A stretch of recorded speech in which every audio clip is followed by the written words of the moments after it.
So ayun, kagabi nagkaroon ng problema. Naka-start ang motor, no? Umaandar siya tapos bigla na lang namatay. Actually meron siyang power, kala ko walang power, pero ngayon ito ang kasi ang nagiging problema ngayon. So i-start natin. Yan natin to dito.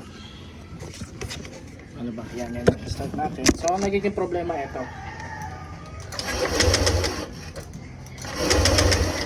Okay. Ayaw niyang tumuloy sa pag start ng motor. So merong dalawang pwedeng maging problema dito. Unang-una is fuel pump. Ito yan, nandito sa loob kaya binaklas natin yan. Babaklasin natin yan. Yung motor ng fuel pump para magkarga ng gasolina dito puntang FI. At ang isa ay ito. Ito mismo, hindi yung spark plug Ito lang. Ito lang kabitan ng spark plug na to. Ayan.